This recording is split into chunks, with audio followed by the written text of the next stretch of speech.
Hi guys, welcome to Vesna TV. It's another mega video. This time I'm introducing all of my most favorite spring themed DIYs. So let's get started. Hope you enjoy this one. So to start, I am using this arch window type thing from the Dollar Tree. It had live, laugh, love or live, love, laugh, which is okay, but I didn't want it for this. So I'm just scratching it off using one of these little scrapers that I have from the Dollar Tree. So I just scrape it off. I was thinking about putting some rubbing alcohol to make it a little bit more distressed, but then after I rubbed it off, I was okay with the way it looked. And so here it is all rubbed off. It looks a little bit scratched on the angle here, but you can't tell when you don't have, a big flash on it, as you'll see from the picture. And then I'm just adding this little kind of garland that I picked up from Dollarama, and it just looks kind of like some greenery, and I love to use it for spring.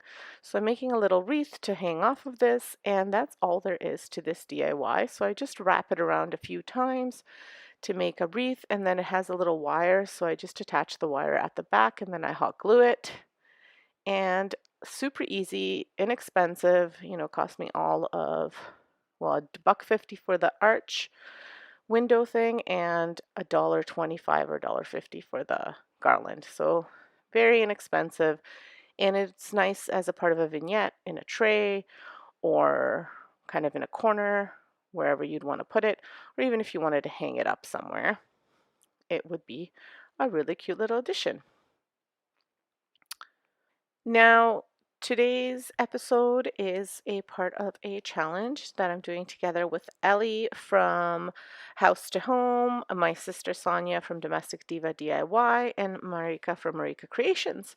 So be sure to check out all of these ladies. I'll link the playlist in the description below. And so once I've hot glued the wreath to the back there, that's all there is to it, and here's what it looks like all finished. So for the next quick and easy DIY, I am doing a sea glass effect on this jar. So the jar is from peaches from Costco that we buy. So I have tons of these jars, and I love that they're a little bit square shaped. So they're just not, they don't look like your typical jar. So I really like them, and the sticker comes off really easily. So I'm making my own kind of sea foam effect paint. Sorry, sea glass, not sea foam. So what I've done is I've put some white glue in there, added a little bit of food coloring and a little bit of water. You just want to get it a little bit runny, not too runny, because if you get it too runny, then you'll have to apply several coats. So just kind of, you'll see I'll lift up my brush, how thick it is. And really, I put a little bit more glue than I needed because I would rather have more than less. So I can't tell you how much I put. I probably put kind of like a finger amount to the bottom of the cup, but you kind of estimate how much you think you'll need. And then the water, I would say, maybe like a teaspoon of water for that amount. But again, play around with it, see what works best for you. And then I just mixed it all together. I have seen people do this with Mod Podge, but I didn't have a flat one. Sorry, I didn't have a glossy one. I had a flat, like a matte Mod Podge. So I didn't want to use that on here just because it wouldn't give me the effect that I wanted. So you can see I'm just adding water little bits here and there, and then just so I can get the right consistency. Now my glue was a little bit thick, so I should have kind of shook it a bit before I poured it in there, but that's okay. So I just wanted to show you kind of the consistency. So see, it still kind of like drips at the bottom, so it just gives you an idea of what it's supposed to look like. Again, play around with it. If you put it on too thick, it's not like if you have it too thick, when it dries, it's going to be a little bit cakey. So it's like a fine balance. I did wind up adding a little bit more water, and then I added too much, so I just kind of left it, but you can see it kind of drips down there. And then you just apply it, just a really nice thin coat. This was my first time doing it, so I was playing around with it a bit. But you just apply a nice thin coat, and what I'm doing there is I'm just brushing off. I found some of my hair in the in the paint, so I was brushing it off because it was kind of moving around on the paint. And then you just apply this, and I got this idea from from another YouTube channel. She bought a mason jar from the Dollar Tree that was already tinted. And I'm trying to avoid the Dollar Tree right now because I have so many craft supplies. I had moved my craft room to a smaller space because I wanted to set up an exercise room. And so my old craft room, which was nice and big, is now an exercise room, but I kept the closet, and that closet is still full of craft supplies. I have craft supplies everywhere, and I have so many of them, and I'm just not going through them. I've reduced how many videos I'm doing. It's too busy with two small kids, a full-time job, and kids and activities. It's really hard to get time in to make DIYs, although it's great self-care. I'm working on it, but so I've kind of reduced it to one video a month to try and make better quality videos and not feel rushed when I'm doing them, and then really enjoy making these crafts and not just try pumping them out. I I would like to start selling them at some point, but I don't, so I keep a lot of the stuff or I give it away if I can. I almost get a little bit shy to give away some things. I'm afraid, oh, well, what if they break or whatever, but this is just kind of in my head the way I am. But anyway, so I'm trying to work through getting rid of some stuff, and since I keep these jars anyway, my idea is to replace all of my spices and stuff and put them in these jars and like in my kitchen, just because we apparently we go through a lot of these peaches from Costco. So um they would be it would look nicer if it was all in these containers, but I haven't gotten to it yet. So I use them for crafting because it's free. They look great, and I can kind of get creative. And if I mess one up from painting or whatever, it's, you don't feel as bad because you haven't paid for it. So anyway, a lot of blabbering for me. You paint this on, and then I am adding some jute rope around the neck of the jar. And I think this is the part where I burn myself quite badly because I don't know if it was this part or the next part, but at one point I burned my finger really badly, and then I have to stop crafting for a little bit and try to take care of that finger. But I wrapped the jute rope around 3 times just to cover that lip where the lid would go, so it's those ridges. So just to cover that, and then I kind of make a little handle out of the jute rope as well. And then I'm going to put one of these solar lights. And again, I do have these solar lights brand new somewhere, but I can't find them because, as I told you, I moved my craft room around and I'm still not able to find things. Even though I tried to keep the organization the same, I moved things and I can't find them. So I used an older one that I had already. And because the opening of the jar is so big, I had to add something to hold the lantern in place, the solar lamp. So I'm adding these beads, which are also from the Dollar Tree, and I will glue them into a circle so that way I can put them in the jar and glue them on top of the jar and put that lantern in, and it'll be a cute little lantern that you can put out on your balcony or on your front porch or whatever if you have on your deck, and a nice little decor piece and a nice spring color which can transition into summer as well. The next DIY that I'm doing is with some lavender from my garden that I had kind of pressed to flatten out a bit. It didn't dry completely, and it's funny enough, it lasted all winter, which my other lavender didn't, but this one did.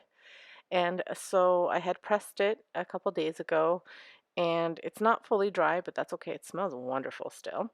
So I am putting it into one of these Dollar Tree frames, and I have this, I think it's adhesive, I don't know, like tile or whatever, some sort of adhesive paper that I picked up also at Dollarama. And I am putting it on the back of the frame, and then I'll be putting this in. Now, because the plants are a little bit higher, you'll have to kind of fudge around with the backing depending on how long your little clips are to hold it in. Mine were pretty short, and I'm assuming if you get the same frame, they're all the same length. So what I'm going to wind up doing is taking well, these are garden picks, but you could do it with any kind of scrap piece of wood, and I wind up hot gluing it to the back just to hold the frame in place a little bit. I did try to hot glue the little metal clasps, but I wound up breaking them off. So just keep that in mind when you're doing this. Now, I did see a version of this on another YouTuber's channel where they used two of these frames and they just used the glass as the back. So they took apart the frames and then they took the glass from the second frame and pressed the flower in between the glass to hold the flower there, and then that was the back, and then they just glued a little bit at the back to make it into a frame.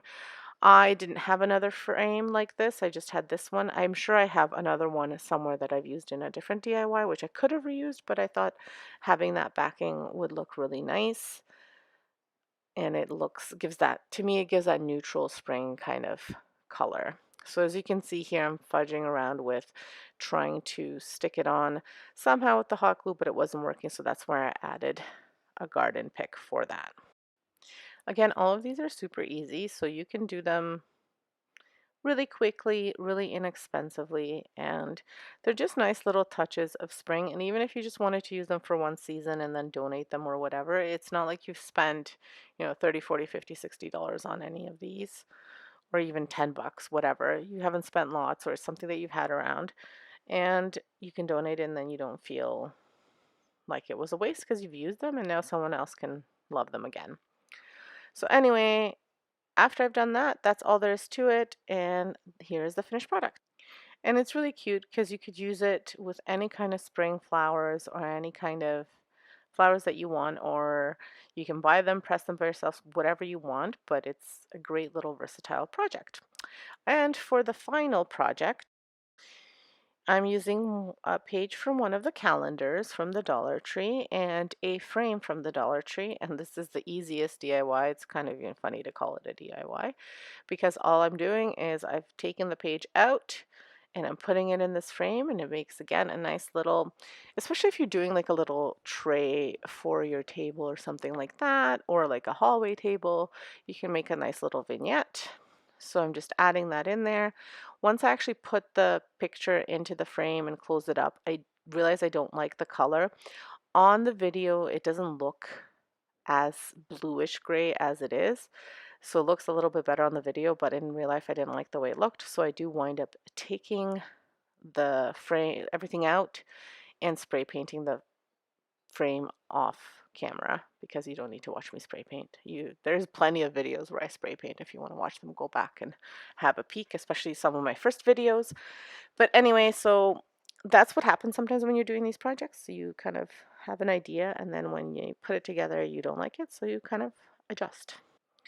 And this is a great little idea if you wanted to reuse your calendar that you're not using from last year and you really like the pictures. This is a great way to reuse them.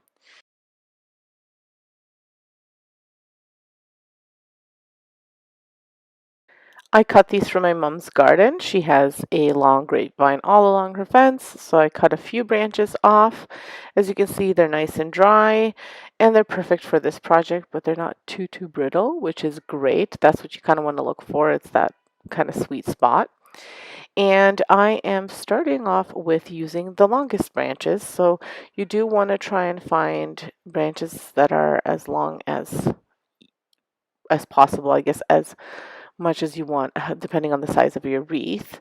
So you start off with your longer branches, and then you can either use a floral wire or in my case, I started using like a fishing line, but I didn't like the way that held for the first one, so I used floral wire. I just didn't have the silver one, I had the one with the green.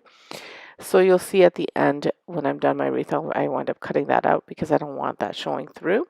But just to help hold the wreath, that's what I do. So I make my form as big as I want it, and then I put the wires on the ends so that it holds a round shape. And once you attach those branches together to make your circle, your wreath shape, then you really don't need that floral wire or the nylon from like the fishing line at all, because you'll just be using the wreath itself to put this together. You'll see like I kind of braid the other branches around to make it all kind of fit together, and I do leave all of the little curlies and some of the little branches sticking out because I think it'll add to the rustic look of this wreath. and it'll give it some depth and some character. So as I mentioned, I grab another long branch and I wrap it around again this wreath, and I just kind of braid it in and out until I get it all the way around, and then I just kind of hook it in so it stays into place. And I do this with the other ones too until I get the thickness that I'm looking for. So really, how much material you use depends on what size of wreath you want to make and how thick you want to make it. So this is kind of like trial and error for you, depending. I mean, you could leave it like this and it would be like a cool little thin wreath, or you can make it thicker or really thick. It's totally up to you. So before I show you the rest of my piece, this was my inspiration. It is from Wayfair, and it was $136 original cost. So you'll see I made mine for much, much less.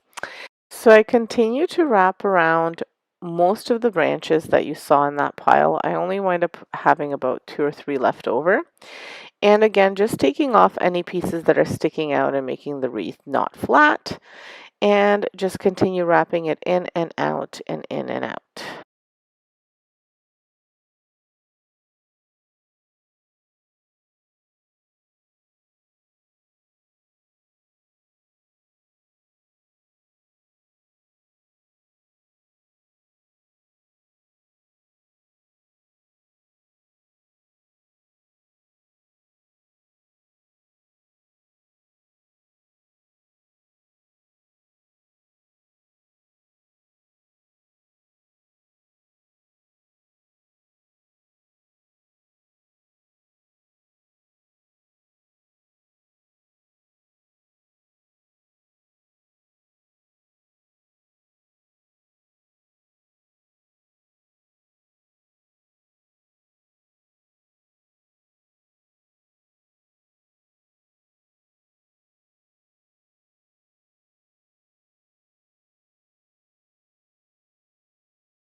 So near the end, then I wind up kind of tucking in any pieces that are sticking out, cutting out any pieces that are kind of sticking out too much. And I also wound up cutting one branch in half and just tucking it in because it was making the wreath kind of a wonky shape. And then I also just wrapped some of the branches that just would not tuck in that fishing wire because it's clear so you can't see it. And I wound up cutting the floral wire out with just wire cutters. And then it's time to make it pretty and decorative. Now, what I really like about this wreath is that I can change it out for the seasons, which is great. So if I want to use it for spring, summer, fall, winter, Easter, whatever, I can. Probably even for Christmas I could dress it up if I wanted to. So this is just the base, and the base will stay the same always. And then instead of hot gluing anything in, I'm just kind of pushing decorative pieces in there. Now, it being spring, I'm using spring florals. Now, our Dollar Tree has been kind of slim pickings with florals, and same with Dollarama. I'm not sure if any of the other Canadians that are around here have found the same thing, but I'm kind of going with what I have. Now, mind you, I have not been religiously going to the Dollar Tree because I spent a lot of money at the Dollar Tree last year, and I'm trying not to spend as much this year. So I am reusing some of these things. Now, I don't know if I bought this year or if I bought it last year, but I always buy these greens because I really like them and I like to use them in a lot of my DIYs. So I always like to have them on hand. And all I'm doing is just pushing them in and then adding, kind of just getting it to look the way I want it to.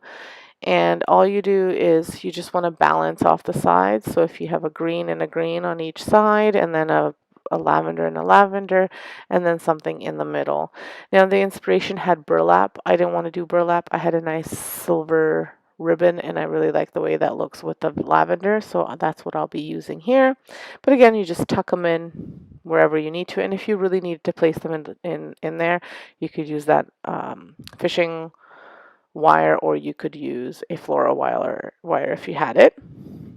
And that's all there is to it. I do wind up adding some grass as well, which I forgot to mention. And like I said, the great part of this is the choice is yours what you want to put in there. Anything at the bottom, or if you wanted to do it on the side, or even to go the whole way on the side, it's totally up to you, totally customizable, as are most things that I make on my DIY channel. I like to make them so they're versatile and you can make them kind of to your taste. And so here is the finished piece.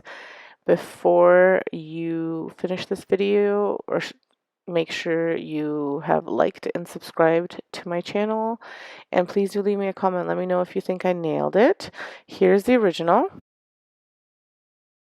or I should say inspiration, which was 136 Canadian. And here is mine, which cost probably a total of $4 with the florals. And it's here on my fireplace. It makes an awesome decoration, and I think it turned out really great. Let me know what you think. Make sure you check out everybody in this collab. I will have their channels linked in my description below. And make sure you check out Kiki's DIYs and Deco Easy. Amazing ladies. Actually, all of these ladies are super talented in this collab. So make sure you check everybody out. Thank you so much for stopping by. Have a great day. Like, subscribe, leave me a comment, do all the fun things, and see you next week. Thank you. Have a great day. Bye-bye. I am creating 3 spring-themed DIYs using these items. I do also wind up using 2 garden picks, which are kind of like, they look like paint sticks, but they're the garden picks that I got at Dollarama, and some flowers to embellish the pieces, and a piece of burlap. Now, I am using the sign from the Dollar Tree. It's a fall sign. I'm using one of the calendars. It's the Farmhouse calendar. And I am using an easel with a little canvas, a little terracotta pot, some jute rope, some white linen paint from Rust-Oleum, hot glue paint brushes, black acrylic paint, cashmere acrylic paint, and a baby wipe. So kind of all stuff that you may have on hand if you're crafting. If not, you may have to pick up some of these things, but all very inexpensive. The reason I'm using the Rust-Oleum chalk paint is because I have it on hand and I like to use it when I use it for bigger pieces rather than the acrylic paint, but you could totally use acrylic paint if you wanted to. So for the first DIY, I'm going to be removing the paper off of this sign, and it is kind of like a little bit tougher to remove it. So you could wet it and it might come off more, but I worry about wetting it too much just because it is that chipboard and it might kind of damage it a bit. So just kind of keep that in mind. But I wanted this piece to be really rustic, so I remove the paper, but I don't remove all of it. And then you'll see after I paint, I kind of go back and I sand it down and I remove some more. But I am saving this pumpkin for the fall for next season. I like to do that. I like to take off all the embellishments if I can. And the reason I started removing it originally was because it was coming off as it is. So I'm just removing it, just ripping it off, and then I sand it down a little bit to get as much as I can off. The main part was to get that glitter off. So because I didn't want any shininess or glitter coming through. Once you remove as much of the paper as you want to and do your sanding, then you can start painting. Like I said, the more you kind of sand down, the more bits and pieces come off. So it might just take you a few minutes, but you can totally use the other side too. You don't have to use this side. I just wanted it to be really rustic, so this kind of worked perfectly. And the sandpaper that I used was just a scrap of sandpaper that I had from other projects, probably from the Dollar Tree. So I just did one coat of the French linen paint, and you'll notice that it's looking a little bit gray, and so is my brush. It's because I used the country gray on that brush before, and I had just kind of put it in the fridge. I was using it for a different project, and I kind of forgot about it. So we just have like an extra fridge down in the basement where I wrap up my paint brushes and I put them in there when I know that I'm going to use the paint a little bit later, so I'm not constantly washing. And so it has a little bit of that paint, but I just kind of keep on going. So it's more of like an off-white paint than a pure white, which I was okay with because I told you I wanted it to be rustic. So I only did one coat, but I went, like after I painted it, I went while it was still wet and added more of the paint, so more of the white was showing through, as you can see in here. And then after that, I went ahead, once it dried, I went ahead and I removed more of that paper off because you'll notice that it started to kind of bubble up a little bit in spots, which it was okay because remember I wanted this to be rustic. So keep that in mind. If you don't take off all the paper, some of it might bubble and you might have to go back and repaint. But I added the paint back on to the spots, then I sanded it, and then I resanded it, removed it, resanded it, but I wanted this piece to look like it was three pieces of wood kind of dinged up and had been sitting around for a really long time. So like I said, this was okay. If you don't want this, then do the other side or remove the paper completely. So after I was happy with removing all of the paper, then I went and I have a long little piece of metal that my husband gave me for longer projects to do straight lines, and I just scored two lines in the project to make it look like it was three pieces of wood, and just used an X-Acto knife. And again, it's okay if they're not perfectly straight, so even if you wanted to use freehand, you could. My freehand is just not very good, so it's up to you how good you are at it. So I went over top with some white paint, some black paint, some cashmere paint, and I just kind of dry brushed on and off depending on how much or how little of the black or brown or whichever I wanted showing. Like I said, I wanted it to look aged and rustic, and I kept on having to go over top of the scored lines just because when the paint got in there, then it made it look like it wasn't there anymore. So I just went over top of them as I went. Then I used a baby wipe to kind of blend everything in, and then I sanded down some more. So this is kind of trial and error. I didn't really have like this is the method I use. Usually when I do these things, I kind of do what feels really nice, like what feels good to what feels like it's getting me to the point where I want my project to look. And sometimes it changes from where I start to where I finish. And I guess that's a part of the creative process. So this part would be up to you how aged and rustic you wanted it to be. You might just want to have like a little bit of the black showing through. So you might paint it in black and then white over top and then sand it down a little bit. Totally up to you. So once I achieved the look that I was going for, then I took this little wreath that I got from the Dollarama, and I just made it a little bit smaller. It's already wrapped up, but it's actually like a wreath garland. So I just wrapped it to make it a little bit smaller. And then I'm going to be attaching it on to the sign. You could do this several ways. You can either do a mini wreath hanger if you can find one at a Dollar Tree, or you can do one of those little command strip hooks, or you could do what I did, which is just using a little piece of brown burlap, and then I'm going to tie it on to the wreath and hot glue it just so that it closes that little loop. And then I'm going to hot glue it at the back, and it'll look like the wreath is hanging off of the burlap. And that's kind of the way I wanted to do this. Now, I did wind up gluing this on, and then I remembered I wanted to add those garden picks, which I forgot to put in the video originally at the beginning of the episode because I forgot about them. And then I remembered that I wanted to add those because I was looking at the sign and I thought, something is missing. That's what was missing. So then I used my little garden picks. So these garden picks come in like a pack of 12, and they have like a spiky bottom, but I'm just going to be cutting that off, and I'm going to be adding a piece to the top and a piece to the bottom. I thought maybe I could split it in half and get rid of the pointy piece and just use one, but I wasn't able to. I didn't see them this year yet at Dollarama. Hopefully they'll get them so that I can stock up on them. I use them quite a bit in all of my projects. So I just measured how far down I wanted them to be and how from the top and bottom of the piece.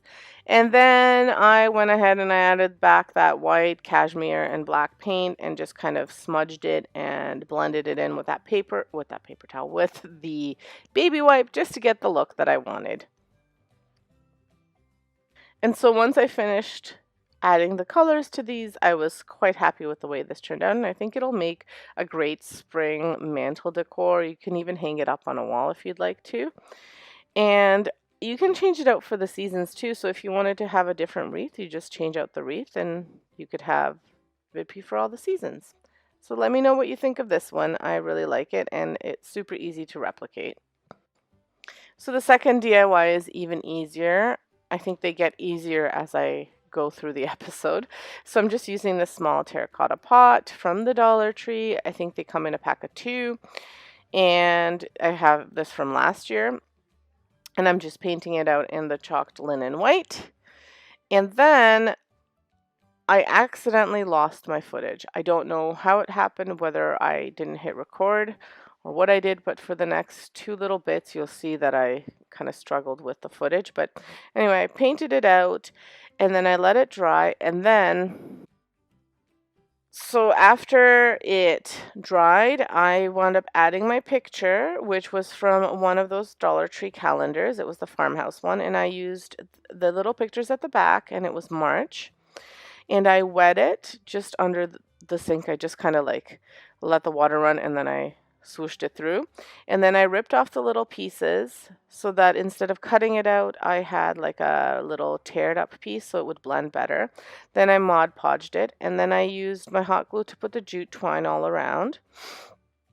And then I used cashmere acrylic paint and black acrylic paint. I mixed them together, and then I dry brushed that color all around the piece, as well as around the edges of the picture, just so it would all kind of look a little bit aged and rustic. And here's what it looks like. I really like the way it turned out. I wish you would have seen me doing it, but I think you get the idea. Let me know what you think of this one. I added some lavender into the pot as a decor piece. So for DIY number 3, again, another super easy one. I'm using this little canvas with the stand from the Dollar Tree, and I will be adding a picture to it as well. But before I do that, I'm going to be painting out the little stand, the little easel, and the black acrylic paint. So again, I lost this footage too, unfortunately. So it's because I did it in one batch, the Mod Podging and stuff. So that's why. So anyway, I used the calendar, and for this one, I used May. Cut it out again, and I Mod Podged it, and then I added, but this one I cut out straight. Then I added some black acrylic paint, and I dry brushed it around the canvas, and then I added white, and I went over top just to kind of dim down the black, just so it would look a little bit rustic. Then I added just a piece from that lavender. I just cut out one little flower and leaf, and I added it to the corner there, and there it is, all finished. Really, really easy. And here are all three. I really like the way they turned out. They'll add nice spring decor to my house. I'm ready to decorate. My kids aren't, but I am. So let me know what you think, what your favorite one was. I'm sorry about the lost footage, but hopefully you get the idea. If you have any questions, please leave them in the comments below. Also, let me know which one was your favorites. I'd love to hear from you guys. For the first DIY, I'm going to be using 3 mason jars. Now these jars were from a friend who was throwing them out, and she had asked me if I wanted them, so I said for sure. Now she gave me a whole bunch, so some of them I've used for canning and a few I've used for decor pieces. So you need 3 jars. They don't have to be mason jars. You can even have, if you have 3 of the same ones that you've saved from, salsa or something like that, you could use those. And I'm going to be painting them out in a few different colors. I will be mixing the colors. So for the first jar, I will be using the Country Gray from Rust-Oleum. For the second, I'll be mixing this warm white and cotton candy pink. And then for the next jar, I'll be mixing these 3 colors together, the forest green, warm white, and the Pacific blue. Now, I'll also be adding a little bit of that Country Gray to each one of those colors just to get a good mix. And basically what I did was I mixed them all together, and then if I thought it was a little bit dark or not light enough or too not rustic or farmhousey enough, I kind of added a little bit more of the gray, if that makes any sense. But I didn't want it to be like that. I wanted it to be a really muted kind of dull color.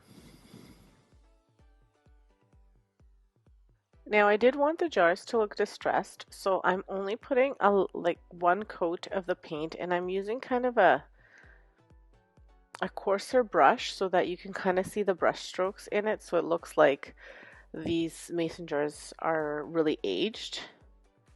And so as you can see, I'm just doing like a light stroke like that, and then I kind of go over top and add a little bit more, but I only do the 1 coat. I don't go back over it once they dry. I do on one of them just because I'm patching up a spot that I missed. The next one added a dab of pink and a dab of the warm white, and then I went and I put a little bit more of the pink, and I was using the same brush that I used for the gray with the Country Gray, so it kind of gives it that muted gray look as well, grayish pink look. And then for the third jar, I did a combination of the warm white, the forest green, and then I added a little blob of the gray. I did not wind up using the blue. The blue I will be using for the next project. I thought I might add it in here, but then after I saw the way that it came out, I did not add it. So if you guys haven't been to my channel before, my name is Vesna, and I do all things DIY, home decor on a budget. So all the little DIYs that I make, they are for my home. I do seasonal decor and just any kind of DIYs that I need for my house, I create on this channel, and I try to really do it on a budget. So if that's the kind of stuff you like and you haven't subscribed, please do consider subscribing. And hitting that notification bell so you can see when I make new videos. Once the jars dry, I then need to attach them together. So what I'm actually doing is using a combination of hot glue and weld bond, and I'm attaching them one to another, and then I'll be attaching a piece of jute rope around, and I'll go a few times around at the bottom and kind of in between, just to kind of give it an illusion of it being a caddy. I'm not going to be carrying this around, but if you wanted to make it a little bit more sturdy, if you're worried that it might fall apart with the glue, it won't, but if you're worried that it will, you can always put a piece of craft, like a craft stick at the bottom, or a piece of wood, or a paint stick, like a stir stick, and attach it to the bottom with some hot glue and some either E6000 or Wald Bond, whichever you have, and that will keep, it'll just give you an additional support system for these jars. But I did not use that, but I'm just letting you know if that's kind of your worry, then you can attach that at the bottom and it'll just stick them all together. Once they were attached, I decided that I wanted to distress them further. So I used some of the Rust-Oleum decorative glaze in Java.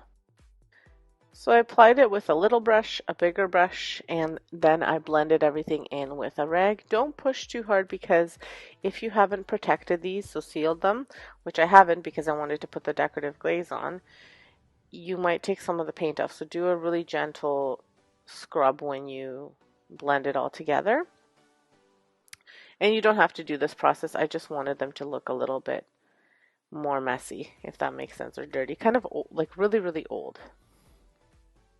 I added the glaze all around, even in the back of the jars, and then I picked up some floral picks at the Dollar Tree.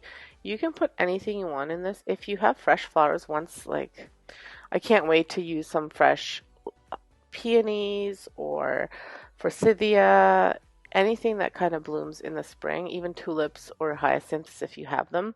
You can use them because these are glass jars, so you can put that in there and you can use them like vases.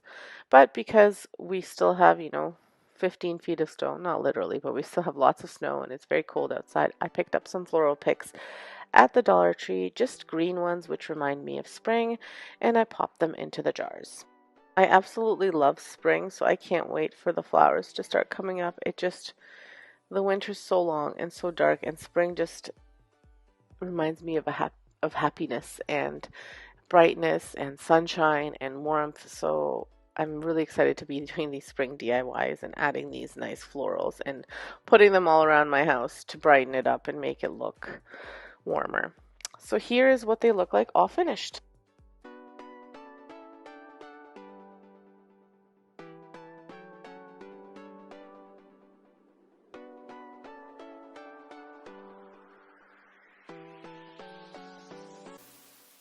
So I start off with this piece of scrap wood that my husband got from his work, and I cut it into house shapes, 3 different sizes. Now I've seen these like wooden house shapes at the Dollar Tree, like these little signs.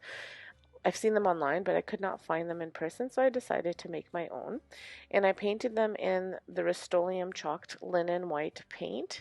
I did 2 coats of the paint just so I could get a nice coverage of these houses. I may use the other side of the houses for a different season. I haven't decided, but for now, this will be for spring, and it will carry on to summer because of the way I'm going to decorate them. After applying another coat, I go ahead and I distress them by using some black acrylic paint just from the Dollar Tree, and I dry brush on some of the black. So dry brushing is when you dab a little bit of black paint and then you dab it off on a paper towel or something, just so you just get a little bit of paint on your brush, not too much. And I always like doing this because it's so easy. If you put too much on, you can always take some off. So never worry about doing too much. I don't really have kind of like a set method. The way I do this is I look at it. If it needs more, I add a little bit more. If it needs less, then I just go over top of it with the base paint. So in this case, it would be the white. Once that is done, I go ahead and I wrap the houses into different colors of twine. And I'm using just brown twine and green twine. And again, all I do is just start it on one end, hot glue it to the side, and then wrap it around. So I apologize for the cat. As I am doing this video, he's basically screaming, is like whatever the meowing is, and it's just for attention. He's trying to get me to pet him, but he's actually not coming to me, so I apologize for all the noise.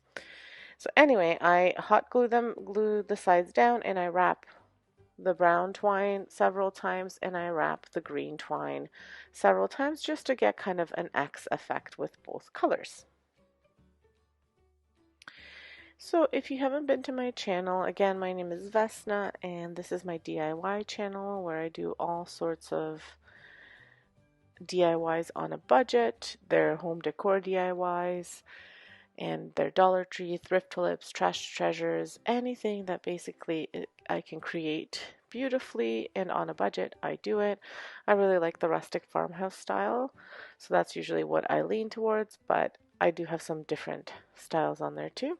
If that's the kind of stuff you like, make sure you hit that subscribe button. If you haven't subscribed, leave me a comment just saying hi, that you subscribed, and hit that notification bell so you can see when I post new videos.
So once I finish with the twine rope, then I go ahead and I write in some words on these houses. Now I was going to use my Cricut and just apply the vinyl to the pieces, but then I thought that handwriting them would be just as nice, and I'm doing the Ray Dunn font for two of them and just a Hello Spring with two different kind of styles of writing.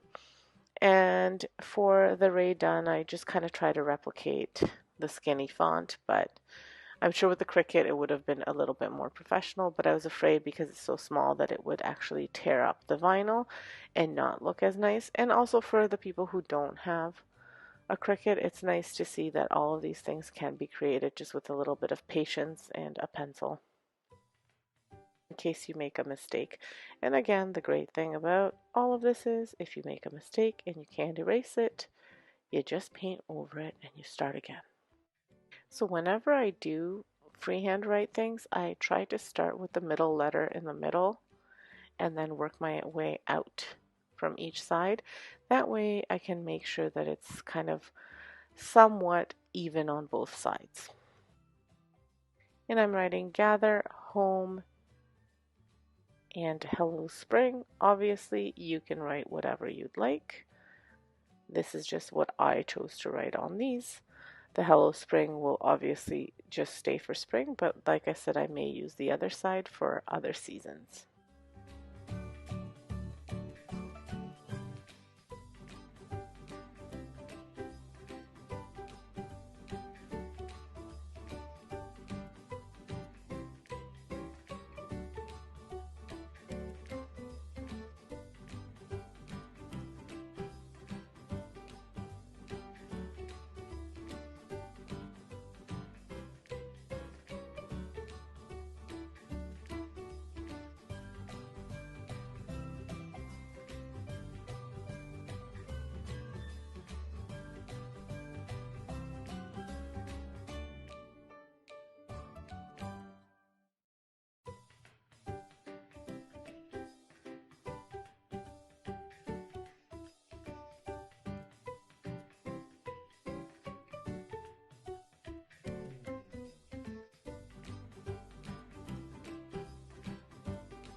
And then once that is done, I go ahead and I attach some florals to these just to give it that spring vibe. Just using one branch of a leftover floral pick for these two, and then for the Hello Spring I'm just using the tops of flowers. I think they're supposed to be dandelions, whatever these flowers are. Again, from the Dollar Tree. You can pick them up now. They have them. I purchased those flowers now. This other pick I purchased a while back, but they have them again.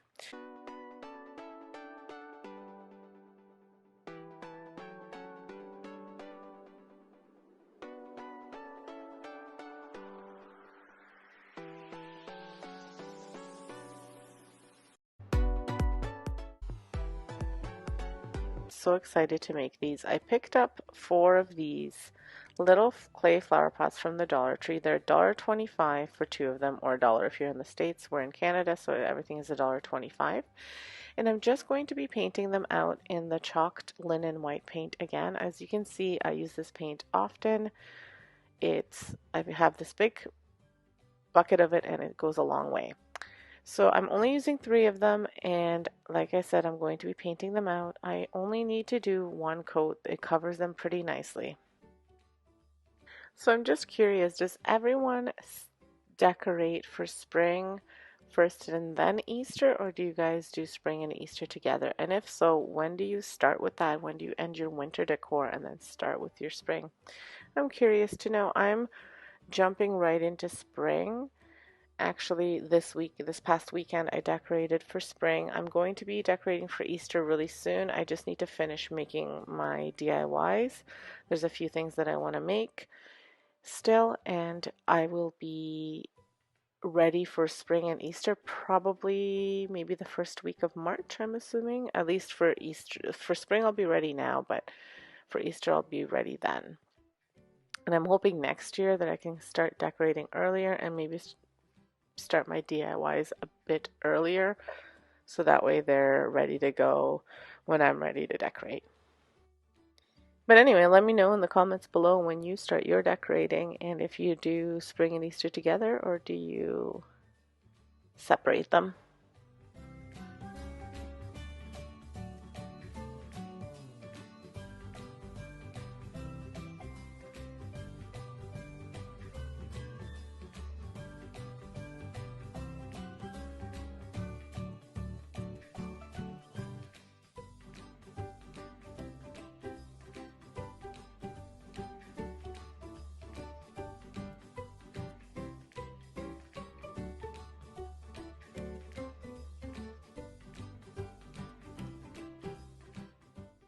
So for this DIY, I did use my Cricut. I used my Cricut to write the words grow, plant,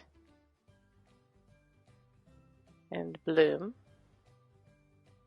And I just used the skinny font for this. I downloaded the font, I believe, from DaFont.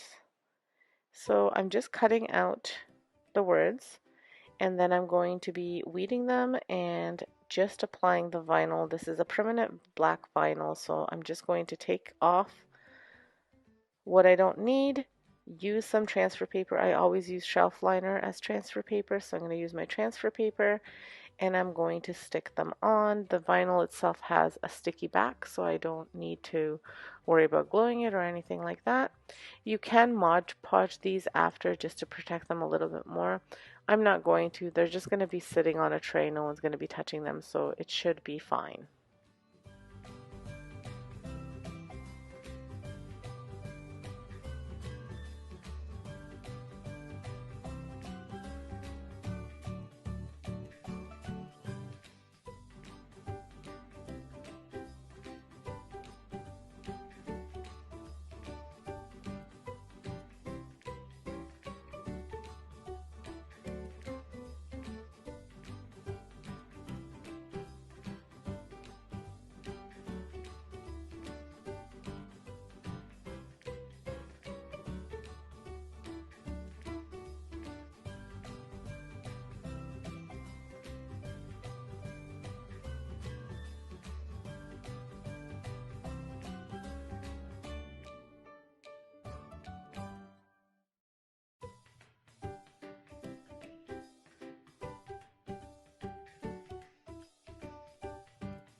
Once I put the words on, I used some dry floral foam from the Dollar Tree again, and I cut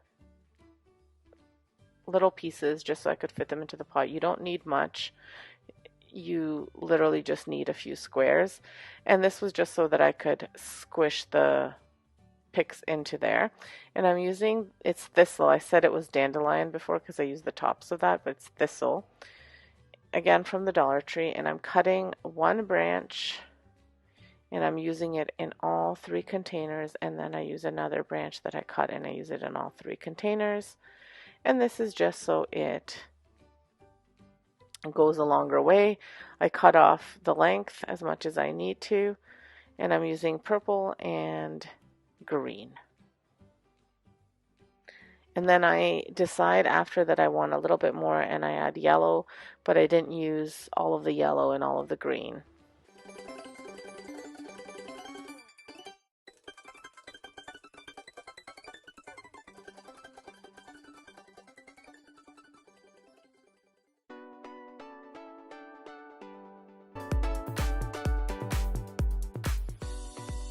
This next DIY, I'm using another scrap piece of wood. This is just a piece of a 2x4 that was left over that I cut into pieces. I wanted to spell out the word spring, and I apparently thought that, spring only had 5 letters in it, not 6.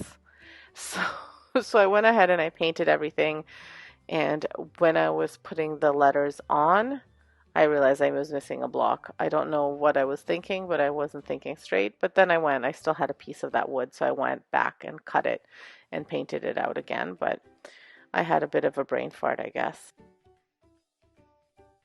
So after I cut them down, I sanded them down a little bit just to make sure that I didn't have pieces of wood that could get stuck in my fingers.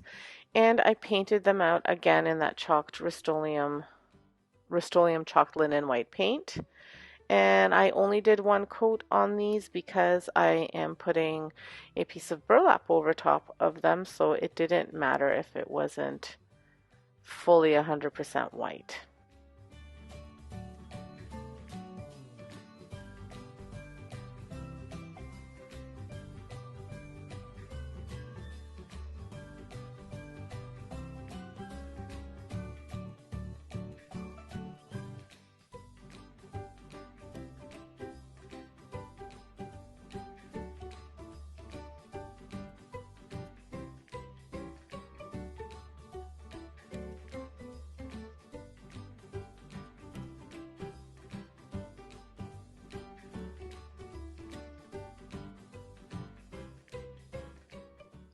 After they dry, I go ahead and I add the burlap. Now the burlap that I'm using is the burlap ribbon, and I think this is from Dollarama, not from Dollar Tree, but I believe they would probably have this at the Dollar Tree as well. I don't know. Our Dollar Tree is kind of scattered, so sometimes we have things, sometimes we don't, and then I don't ever remember where I buy things, but it was from the dollar store. It's kind of like the ribbon, the burlap ribbon, but the wider one. So I'm cutting it to the amount that I need lengthwise, and then I'm just cutting it down so that it doesn't cover. I don't want it to cover the entire block. I still want some of the white showing, but I want it to pretty much cover the blocks. I measured these blocks to be about 2.5 inches wide by 2 inches tall. Not, again, when I was cutting them, I put little lines, but if if the saw slipped or whatever, I wasn't too concerned if they were a little bit different. And same with the burlap. If one was a little bit bigger than the other, it was okay because I wanted it to look kind of rustic anyway. And I find that it's really hard to get things really perfect, especially when you're cutting things like this burlap, just because it frays a little bit and whatnot. So it's okay if they look more rustic. And if you watch any of my videos, that's kind of the style I like anyway. Once I cut them to size, then I go ahead and I apply the burlap. Now you'll see some of the wood is still showing on the parts where I was holding it. I do go back and I paint it, I just didn't show that on the video. I just wanted a spot to hold them, and then once I applied the burlap, then I went back and painted over top of those little spots.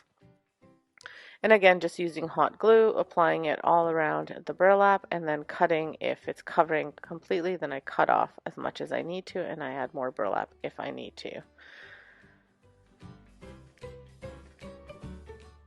As I said, I will be writing the word spring on here. I've written on burlap before, and I really didn't like the way it turned out, like if I tried to do it with a marker.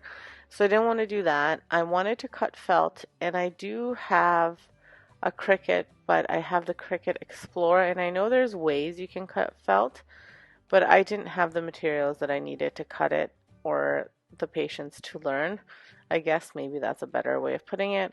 I didn't have time to take this to my sister. She's got the maker to have her cut it, so I just freehand drew in bubble letters the spring, and then I cut it out. I thought I could pick up the alphabet at our Dollar Tree just already with vinyl, and they didn't have it, and then I didn't have the stick-on permanent vinyl in white. It hadn't come in. I ordered it from Cricut, but it hadn't come in when I was doing this, so I just used felt and I hot glued it. So again, it just goes to show you that sometimes if you don't have the machines, you can still use things freehand and have them look nice. And so what I did was I measured out how big I wanted the letters, so that way they would be somewhat the same size. So I just went and I put little dots to see where they needed to end, and then a line in the middle so I could make sure that, again, the letters were fairly straight. And then I just cut them out with scissors.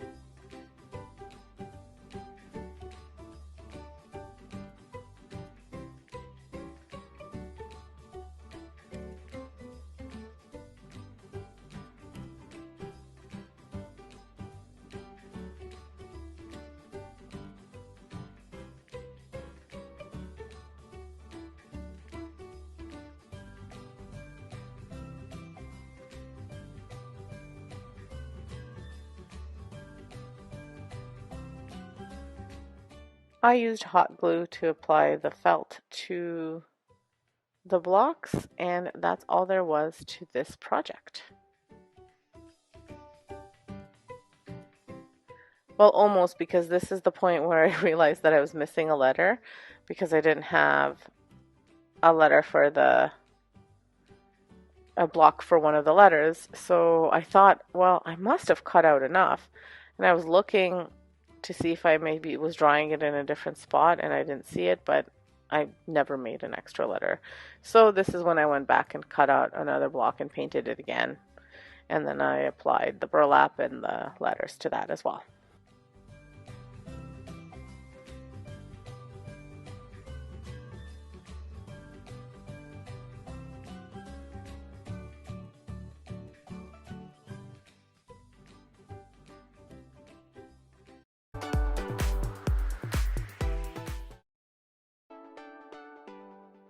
For the very last DIY, I'm using this little frame from the Dollar Tree, and I am taking the word sarcasm off. I was trying to save it, but it's more, I thought it was kind of like a metal piece, but it's more like a just metallic paper. So I just remove it with, I was trying to with an X-Acto knife, but then I wind up using a little scraper to get it off. And it does leave a little bit on there and makes it a little bit rougher, but because I'm going to be distressing it, it's not a problem. So I wind up painting over the inside in that chalked Rust-Oleum chalk linen white paint. I will be distressing this as well with the black, so I'm not too, like I said, I'm not too concerned about covering the little parts where it came off. I just apply more paint there just to get it to be a bit more covered, but it's just giving the illusion of it not being smooth, so I'm okay with that. So my distressing is again using that black acrylic paint and just dry brushing it on. I always try to go in the same direction, but because this had corners, I kind of went into the corners the opposite direction, but it turned out really nice. And I did the same for the frame part around, just added a little bit of black to distress it. It was just kind of too shiny. Now I use my Cricut to put this word spring in, to cut out the word spring. I use skinny font, and then I just found a free flower on Pixabay that I could use for, instead of an eye, I put the flower. And I am just applying this to the frame using my transfer paper. I'm being very careful. I don't know why I didn't cut a big enough piece, but I didn't.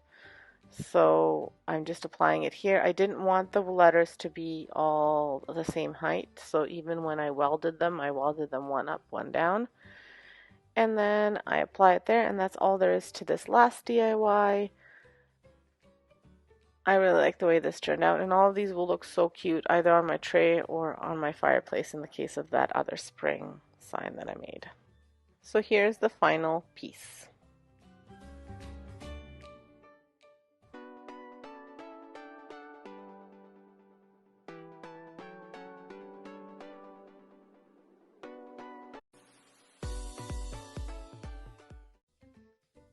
I will be using this pickup truck with the Happy Easter, this welcome sign, as well as some floral picks, which I'll show you later. And one thing that is not from the Dollar Tree is this paint stir stick, but you could always use the little garden picks that they have if you don't have a paint stir stick. So what I'm going to start off with is by taking apart the truck. I will not be using the Happy Easter sign, so I'll save that for later. I might use it in a different project. And I'm going to be cutting off the part with the eggs. So I'm just left with the truck on its own. Now to cut off the egg part, I do use an X-Acto knife, and then I make my slits on each side, and then I just cut off the excess. You might have to sand down a little bit. I am going to be sanding the tires and all of the glittery parts, as I don't want them to be showing quite so much. I was going to keep the color and just kind of go over top of it lightly, but I wind up having to do a little bit more just because when I sand some of the glitter off, it takes a lot of the paint off, so I had to do a little bit more than I thought I would, but that's okay. I still wanted it to be pink, even though pink is kind of a Valentine's Day color, but it's also an Easter color, spring color. You see those muted pinks all the time, even for Easter decor. So I thought it would still be okay. I'm using a little bit of putty to close in the little hole at the top, just so you can't see it so much. It doesn't fill it in completely, but it does the job so it's not so noticeable. Once that has had time to dry, I go ahead and I paint it using the Cotton Candy Pink acrylic paint from the Dollar Tree, and it's just a really light pastel pink color, and like I said, I go over top of the whole truck with this pink color. I am only doing one coat of this paint because I do want it to have that rustic farmhouse look, so I'm going to be distressing it, so I didn't really need it to be covered completely and uniformly like you would if you wanted just one set color and weren't distressing it. I was going to keep the pink in the tires, but when I was going around it in the pink color, I wasn't getting a nice even coverage, meaning that my brush was kind of, my hands were shaky, I guess. And it was looking a little bit messy, so I thought I'd just do the whole tire black and I avoid all of that mess. And then after I paint the tires, I go ahead and distress it with the black color. I'm just using an acrylic black acrylic paint again from the Dollar Tree. And for distressing it, I'm just kind of dry brushing the black on. I apply a little bit to the brush, and then I dab it off, and then I also go ahead and add some white in there. so that I dip a little bit of white, dip a little bit of black, and it gives me kind of like a grayish, blackish distressed color. Once that is done, I take apart the little windmill, that sign with the welcome, and all I'm doing is I'm taking the welcome off, and I wanted to keep a part of the base of the windmill, and I thought I could just easily remove this, but it was quite glued on there quite well, so I wasn't able to do it that way, so I just wound up using some wire cutters, and I just cut it off at as close as I could to the welcome sign part. After that, I paint the base of the truck part, the little part where I'm going to have the truck sit on. I paint it in black, and then I just add a little bit of the pink and white as a distress over top of that, so kind of I do the opposite of what I did with the truck. And this is where I'm going to be gluing my truck down. If you wanted to, you could also use the Happy Easter sign part from the truck as your base. I decided to keep that for something else in case I wanted to have a Happy Easter sign that was that wide, but you can also use that for your base, and then that way you don't have to buy anything else. I am just using some hot glue to attach the truck. And I wind up putting a few of those little cubes from the Dollar Tree, the little wood square cubes, just for something to have the truck lean against and not fall down. Now, I did use a little bit of the wood glue and hot glue combination so that it sticks, but I'm not sure because of the curve of the tires how much of the wood glue actually got on there, but I made sure my high heat gun was really, really warm and it worked okay. You'll see that I kind of had to adjust it a few times, but it did the trick and it's standing up now. It hasn't fallen over or anything like that. So what you see me doing here is I'm just touching up the little spots where I missed, or if because of the glue it took some of it off just because I was taking it on and off, so I'm just kind of touching everything up, and once I kind of stand it up I see if I need to add any more paint. But this is what it looks like from the back, and then here I'm going to be hot gluing the windmill. Now just because of the shape of it and everything, it's a little bit raised, so it doesn't stick well with the hot glue, so I wind up just putting a little piece of wood over top of it. You could use a popsicle stick. I had a piece of one of those garden picks that I just put over top of it just so it holds it in place. After I do that, I had these flower picks from the Dollar Tree. They're just white with a little bit of green that I'm attaching. I kind of attach some to the piece of wood and some in between just to get them to stick. I use the leaf part for the ones where I'm not sticking it inside, or like underneath the wood part, and I just attach them by the leaf, and then I add more as needed. I just used one pick and I didn't even use all of the branches from it. I cut it apart. And then I go ahead, and I should have done this before I add more of these little wood squares because I thought the truck needed a little bit more stability. And then I also should have done this before I add fresh flowers onto the truck. I just have a little stencil that I got as a part of like a kit with some chalkboard markers. So I just put fresh flowers and that's it.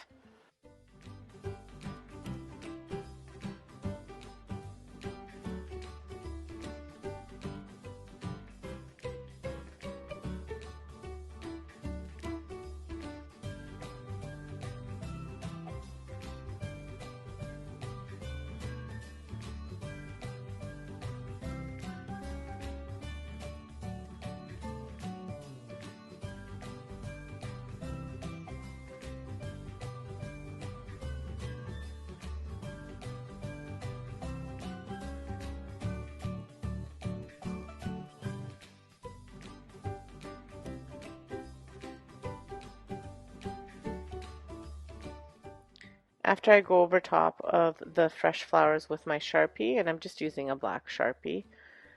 If you have a Cricut, you could cut out the fresh flowers. I have a Cricut, but I decided that I wanted to do this. And I always try to show you guys different things that you can use if you don't have these machines, or if you're not good at freehand writing, what sorts of things you can use that are inexpensive and usually readily available at the Dollar Tree.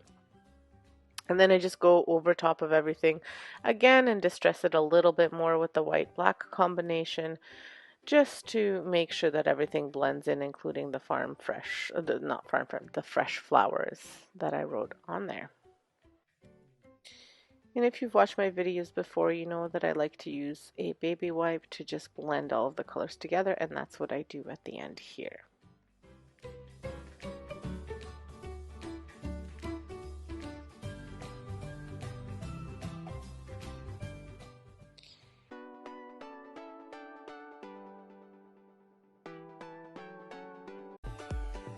I'm using this wall vase from the Dollar Tree. This is another simple DIY. So what I've done is I've gone ahead and taken off the sticker. It was really, the glue was really on there. I even bought this little thing from the Dollar Tree that's supposed to help remove the gunk, kind of like Goo Gone type of thing or whatever. I really do need Goo Gone, but I keep on forgetting to buy it when I'm out at the store. So what I'm doing is just sanding it down as much as I can, and I'm also going to sand the entire piece just to get it really scuffed up, because I'm going to be antiquing this little piece so it's not so shiny. I saw this idea from several people on YouTube and on Pinterest, and I thought it was amazing. There was all sorts of different ideas, but I kind of did my own. So what I'm doing is just soaking some paper towel in vinegar after I sanded. The sanding piece is very important, so you have to sand it and scuff it up really well. And then I'm going to be adding these paper towels to the piece and letting it sit there for a half an hour. Now I wound up doing that, and then I wound up actually putting the back of the piece into a aluminum bin that I filled with vinegar to give it even more. So I probably let it soak a total of about an hour and a half in vinegar with a combination of paper towels and it sitting in a bath of vinegar. Now, if you're doing the paper towel method, you're not like submerging everything in the vinegar. You have to come back every few minutes and re-soak the paper towels. Otherwise, they'll dry out and it won't work. So I probably went every 10 minutes to go and soak them. And then for the first half an hour, and then for the next, I think it was like 45 minutes around there, I wound up just submerging it and then pouring more vinegar over top. And I did not go back. I just left it to sit there. So here is what it looks like after I removed the paper towels. It's nice and aged and I love it. It looks so antiqued. And it was so easy to do. I mean, it took a little bit of time, but really, really easy to do. And then I'm going to add these floral picks from the Dollar Tree. I think I used 4 different branches. And I put some floral foam into the wall vase so that I could stick the picks in there, and I just do it so these long ones with the white so that they kind of hang at the bottom, and then the other ones I just put in. Really, this is to your taste. You can put lavender in there if you have it. I just did another project with lavender, so I didn't want to add lavender in there, but you can put anything you want in there. And I really like this because I'll be able to use it in the summer, in the fall, and for Christmas too, because the vase itself is versatile, and then you just change out the floral picks. I do take apart the floral picks too, so I don't wind up using quite all 4 of them, but take them apart, make them fit however you want. They don't need to be in the bunch that came in from the store. Don't be afraid to do that. And you don't need to throw them out. If you cut it too short, you can use it for a different project. And that's all there is to this DIY. Really, really simple, very inexpensive, cost me under $5, and it looks beautiful.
going to be painting out this galvanized steel planter, again from the Dollar Tree. Although I think it's cute and I thought about aging this one as well, I thought I'd show you something a little bit different. It's still going to be distressed, it's still going to be antiqued, but a little bit differently. So I'm going to be using my Rust-Oleum chalked linen white paint to paint over this, and I do 2 coats of it. Not too heavy of coats, but enough to cover it so that it's not showing the steel too much. So after that dries, what I do is I take a baby wipe and I remove some of the paint from the letters, and I'm doing this to make it look even more rustic. I will be going over it with black, but I want it to look even more rustic, so I'm doing this just by removing some of the paint from the letters, and it'll bring out the darker color from beneath.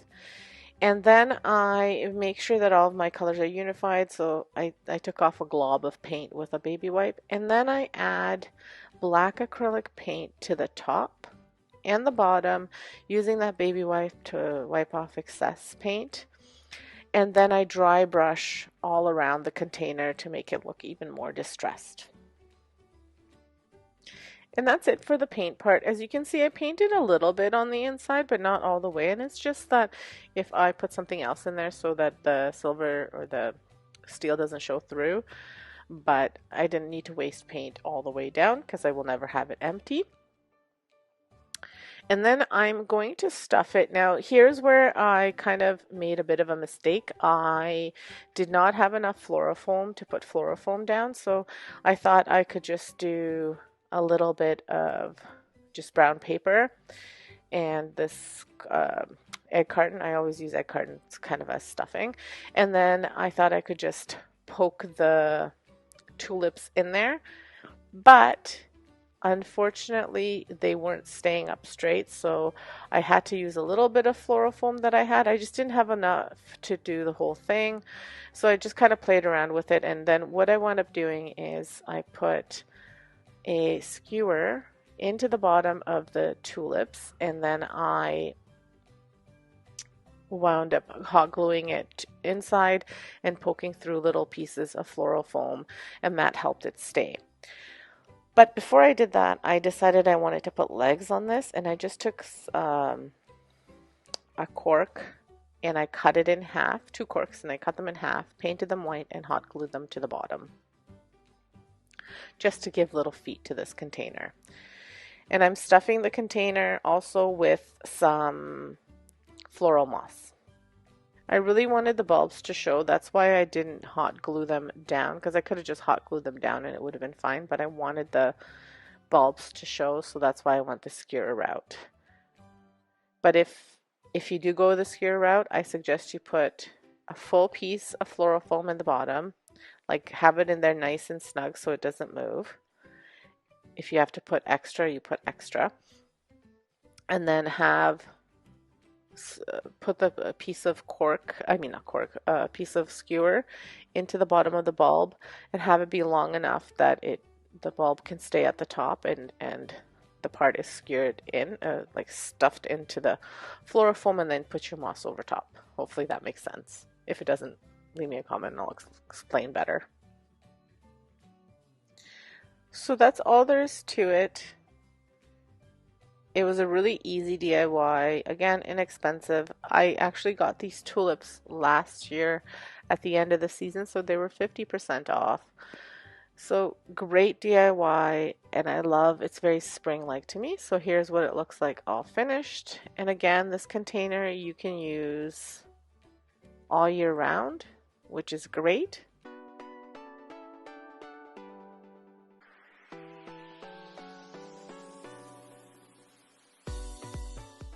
My supplies, most of my supplies from the Dollar Tree. I got all of these springtime flowers there for $1.25. I am in Canada, so it's $1.25, not $1. So you can see I had some darker and lighter lavender, as well as these lovely spring flowers that have some yellow and some pink and some purple in them.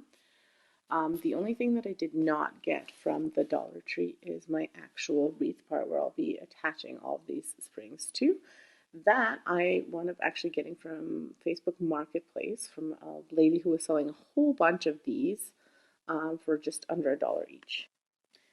What I'm actually doing is I'm going to be attaching the springs to the wreath diagonally. I've had to cut the stems down a little bit because they were just too long and unflexible. I couldn't really do what I wanted to do with them, and I'm going to be kind of stacking them side by side, but as you can see, I've cut them quite a bit off, and I've separated them, and then I will be attaching them with some floral wire. As you can see, I've done that here. And some of it will be showing, as you can see, but I'm going to be cutting that off after. So for now it'll work. I just need to make sure that they're on tight. So what I've done is I've also bundled them together, which I found was a little bit easier than trying to do one by one. I did do one by one to like to fill in the spaces where they needed to be filled in, but for the most part I bundled them. And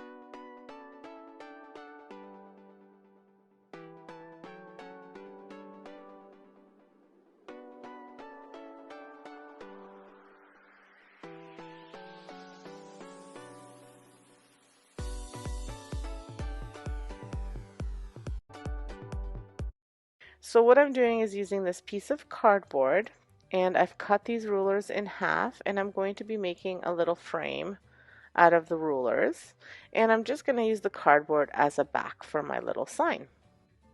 I cut the rulers with a power saw. I was going to use my hand saw, but it was too hard, so I just used the power saw, and I'm just hot gluing them together. And once I hot glue them, I also stain them in the same glaze that I was using for the other project. It's the Rust-Oleum glaze in Java, and it's just to give them a little bit of a darker finish. Than they're kind of like orangey right now, so I just want a little bit of a darker finish to them. If you guys haven't been to my channel before, thank you so much for stopping by. My name is Vesna, and this is my DIY channel where I try to create beautiful home decor DIYs on a budget. So if you could like that kind of stuff, make sure you subscribe, hit that like button, and hit the notification bell so that you can see new videos. And make sure you tell me you've subscribed in the comments below. So then I use the little frame to measure out how big I need this cardboard to be, and I just use an X-Acto knife to cut it. So once I have it all cut out, I use my Rust-Oleum chalk linen white paint to paint out the cardboard white. You don't have to use cardboard. If you have cardstock, that's white, you could use that. And you don't have to use chalk paint, you can use acrylic paint. I just had chalk. I have this big thing of chalk paint, so I always use it for most of my projects. White has been hard to find in the Dollar Tree lately, so I've been using the white acrylic paint, and I find that sometimes it doesn't cover as well as this chalk paint, and it's a little bit shinier.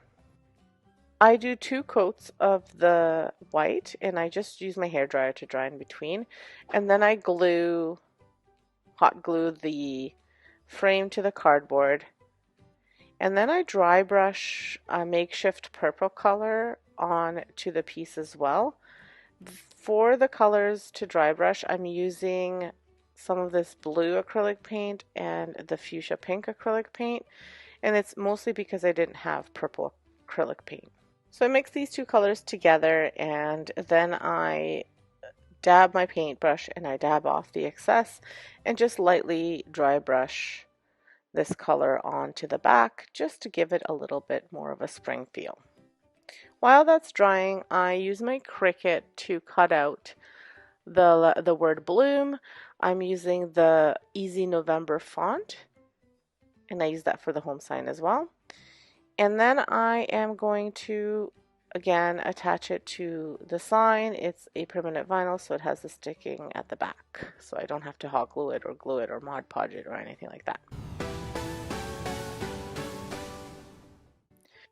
For the first flip, I am using this metal sunflower vase from one of our local thrift stores, and I'm going to be sanding down the Farmhouse sunflowers or Farm Fresh sunflowers, that little sign.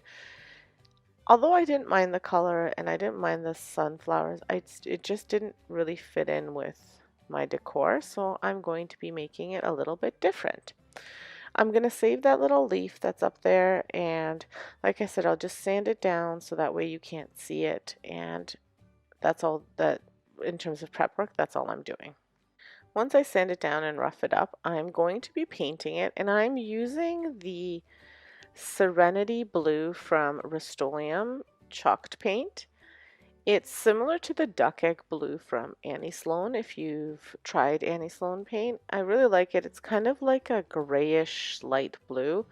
I really love this color. I painted my island in this color in the duck egg blue, but I painted my island in that color. I've painted another entertainment unit in that color mixed with a little bit of white. It's kind of like a mix of it. I love this color a lot. So I'm just going to do one full coat of coverage, and then I just go back and I touch it up just slightly if there's any of the green showing through. The touch-ups were minimal. I just did a little bit where, if I smudged with my finger or something like that, because I didn't mind a little bit of the green coming through because I will be distressing it. So you'll see that in the next clip. To distress this, I used several colors. I was going to use my liquid gilding copper, but it finally became too old and dried out on me, so I didn't get much out from there. So then I wound up using a little bit of the gold metallic, silver metallic, black, and cashmere paints. I kind of mixed them together and did a little bit of this and a little bit of that, and then that helped me achieve. I wanted it to look like there was like a blackish tarnished metal peeling off. That's what I wanted to look on this little vase, and I really think I achieved it. Some spots were a little bit too dark, so I did go over with the blue again, but I did that purposely because the sign that I did put on it, I wanted to go over it with blue, so it was okay. It just kind of dulled down the distressed parts. So I remember when I first started distressing things, and I was always worried, well, what if I do it too much, or what if I don't like it? The beauty of paint, and I say this in every video, is that you can just go over it with your other paint. It's not permanent. Sharpie is a little bit harder to go over with, but it's still possible. So it's not the end of the world unless you don't have the paint anymore. But the way you get it to look the way you want is just by playing around with it. At least for me, there's no set rule. Well, I do 3 strokes this way and 4 strokes this way. I don't.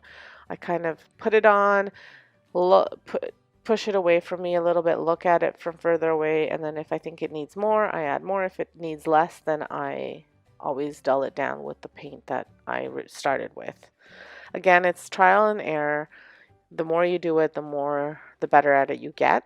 And I've found this technique of using baby wipes to kind of blend some of the paints together. So that's what I'm doing here. And as you can see, it's turning out really nice.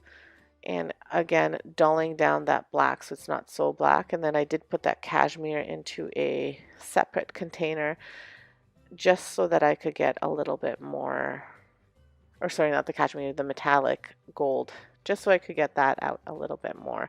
And like I said, it's trial and error. And if you don't want to do it on the project that you're doing, you could always do it on just a piece of wood or something like that, just to see, okay, is that the color that I want to do, if you don't want to have the extra work of going back over it.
So I went ahead and I created this flowers and garden sign lettering actually from with my Cricut. If you can find these letters at the Dollar Tree, you don't need a Cricut, but you do need something to have like a little bit of a bump on it. You don't want to, I didn't want to use this as a stencil. I wanted it to be actually the vinyl on the vase. So if you can find vinyl letters, or if you're brave enough to cut them out yourself, you could do that or use your Cricut. I thought I was going to do this shape around as well, and you'll see that I'm painting over it so you wouldn't see the black, but then when I put the flowers in garden, I didn't like the way it looked, so I wound up taking it off. So then I just used transfer tape to apply it to my vase. This video is a part of a challenge hosted by Jamie over at Border Bananas, and it's her Flippin' Friday challenge, which she has every month, where she challenges us to find something from the thrift store and make it over and make it look beautiful again, or make it completely different. Whatever you decide, that's your choice. And like I said, she hosts this every month. Please check her out. I'll have her information linked below. I'll have the playlist linked below as well. The playlists have been a little bit wonky, so you may have to use a computer to see the playlist. I think there has been some issues with them. I'm not sure, but everything will be linked below, so check everybody out.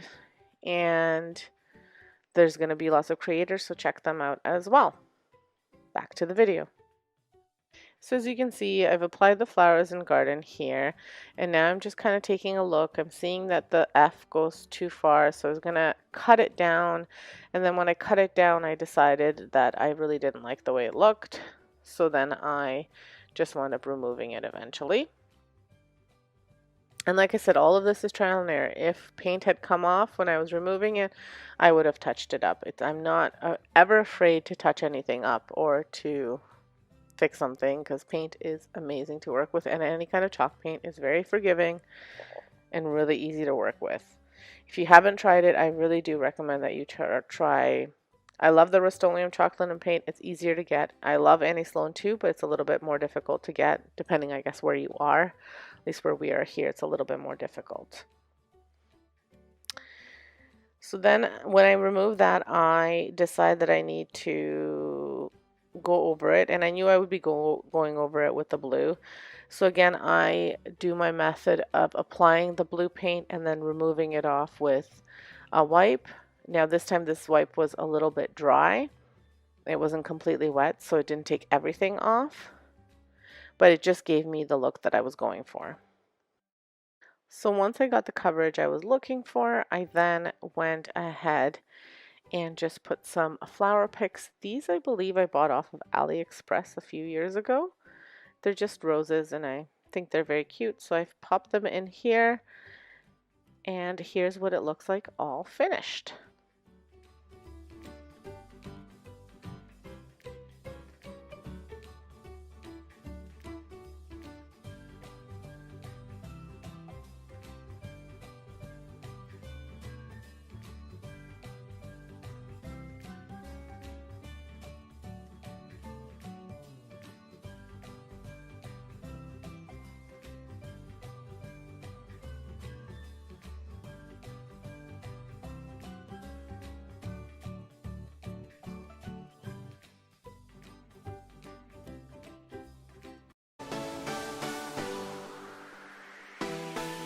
So for this next DIY, or thrift flip actually, I'm using this hurricane vase. Like I said, I got it for 50 cents from a thrift store. You can pick them up at the Dollar Tree for $1.25, at least here in Canada, or $1 in the States. But I saw this and I do tons of stuff with them. I had a whole bunch left over from my wedding. I had to use them up before, but I still love doing projects with them. And especially because they're glass, so you can actually put fresh flowers in there if you wanted to, which is nice without worrying that they're going to stain your table or leak or anything like that. So this is a super easy thrift flip. I am adding jute rope to this vase, and I am using hot glue to apply it and just going around in circles. I'm not cutting it off. I'm just using one string of rope, jute rope, for the whole vase, and I put it about 3/4 of the way up.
So that's all there is to this DIY. Like I said, it was really easy and it cost me under $2 because I didn't use a whole roll of jute rope and I didn't use a whole lot of glue. I think maybe it was 2 glue sticks and they come in a package of, I don't know, 8, I think. So it's very inexpensive and I think it's a beautiful vase. Very farmhouse, kind of rustic. Turned out great. You can put fresh flowers. I chose to put Dollar Tree picks. I had 2 of them on hand. So I guess it cost me a little bit more. I guess it cost me $4 because I used the picks, but you can use flowers from your garden. You can use branches. You can use anything in here. And I just put them in there, and that's all there was to this DIY, and I think it turned out beautifully.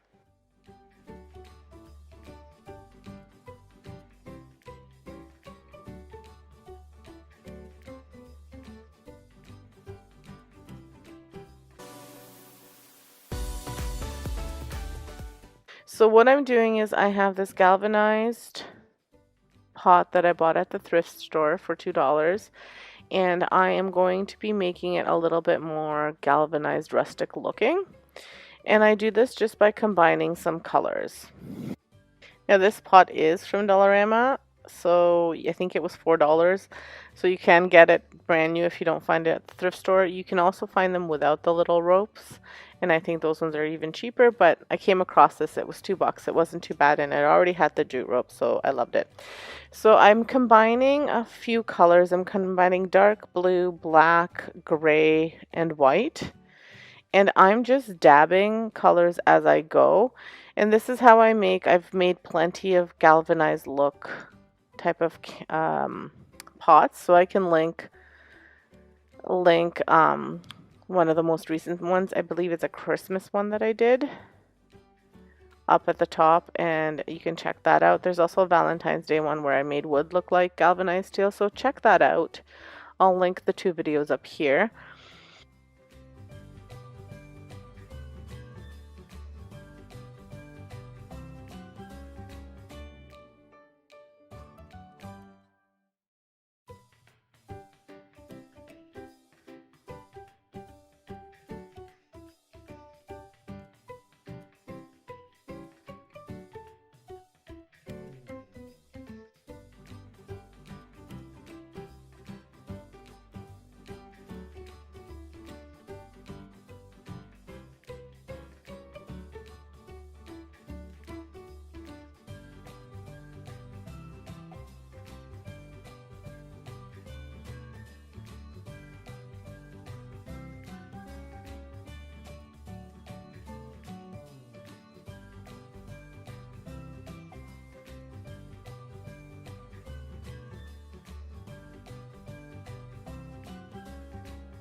And once I do that and get the look that I'm going for, I just assemble the flowers in it, and that's my dupe.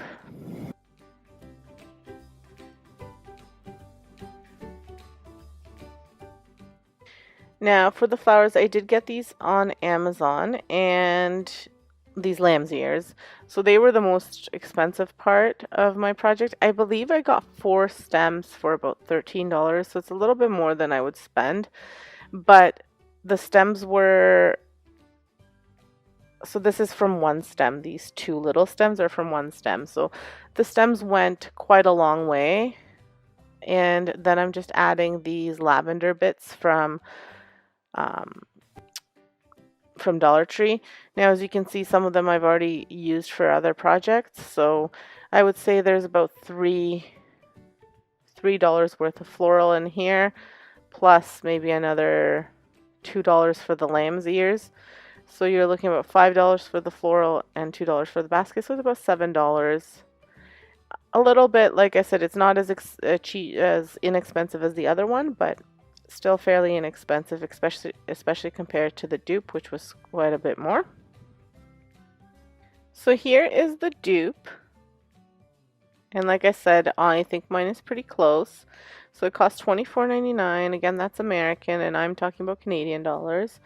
And that's what the dupe looks like. And here's my completed arrangement. I think I am pretty close to what Kirkland's made.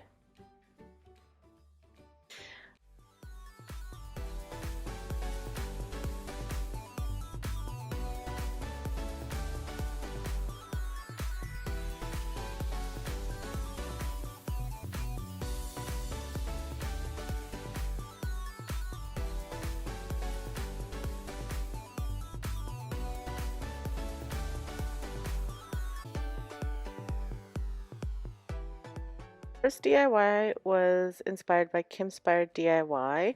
I found this pin a little while ago and I thought it was a perfect small spring themed DIY.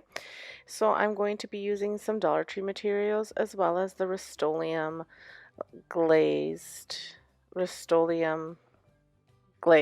in Java. Sorry, I can't seem to spit that out. And I'll start off with these garden picks. I'm actually only needing 3 of these garden picks. I'm going to be cutting them in half, and I will be cutting the tops of them off as well. And to cut them, I just have a hand miter cutter. So I just use that, and you just have to kind of push on one side and then on the other, and it cuts it off. And then I will be attaching them with some hot glue and a jumbo craft stick. I really like this DIY because it is a really simple Dollar Tree DIY. It's quick and you can make it spring themed, you can make it Easter themed, you can make it Christmas, fall, whichever. So for today, I'm making it spring themed, but it's very versatile. So if you wanted to make it, you could make it any way that you wanted it to fit the season or your decor style. Once I've glued it down to attach all the pieces, I also add the little triangles that were left over just to attach it at the top, and then I go ahead and I stain it using that Rust-Oleum glaze. And I love this to stain. It dries really quick, it's not that messy, and it has a beautiful rustic farmhousey color. I just use a rag to apply this stain or the glaze, and the beauty of it is you can wipe off the excess and you can add more if you wanted it a little bit darker, so it's really easy to work with. So I set that off to the side, and then I go ahead and I use my basket, and I'm going to be attaching the basket to the piece, but first I want to make it kind of go together with the backing, so I'm just adding a little bit of jute rope to this basket. I'm doing it around and in the middle, like I said, just to kind of tie everything together. Once I finish attaching the jute rope, I go ahead and see how I want this to look when I attach it to the back, and I just use hot glue to attach it. And then I will be filling this little basket with some florals. But before I go ahead and do that, I've cut out using my Cricut the word home, and I'm going to be attaching it. I just cut it out on some white vinyl, and I'm going to just be sticking it on there. The vinyl has a sticky back, so because it's a permanent vinyl, so I'm just attaching it to the sign right there, kind of in the middle. I didn't measure, I just eyeballed it, and that's all there is to that. Then the florals that I'm adding in here, you can add anything you want, like I said. These are all from the Dollar Tree, and I used 3 picks in total. So, you know, $3. It didn't cost too much, and I just put a little bit of floral foam at the bottom. You can also put some moss. I did not attach moss. The picture, the inspiration does have moss in it, but I decided not to attach it because sometimes it gets a little bit messy. I haven't yet decided if I'm going to hang this or not, so I do attach some jute rope for it to be hung. I might put it on my tray, or I might hang it. I have a home sign that I have hung up in my kitchen where I can replace the O with this basket. That might work too. I haven't decided where I'll put it, so I wanted that option, and because I thought it might droop, even if I put it in my tray, I could have the florals droop over, so I'm adding some of these droopy ones.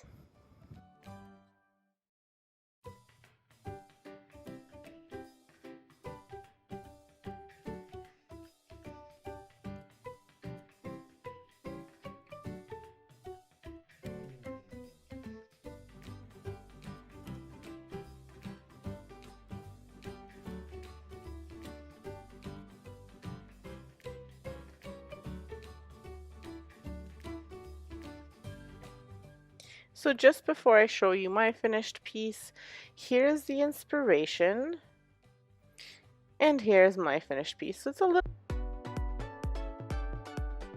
Stacks DIY will also go on my tray. This is really easy. This is a piece of, it's a tube from those bracelets that glow in the dark that you can pick up at the Dollar Tree. And I just saved the tube, and it has a lid on it too, so both ends are closed. And then I use this little piece of wood. It looks like a dowel, but it's actually from one of the sponge brushes from the Dollar Tree that the brush, it was done. So I cut this in half, and I use this as the handles for my rolling pin. I had ripped off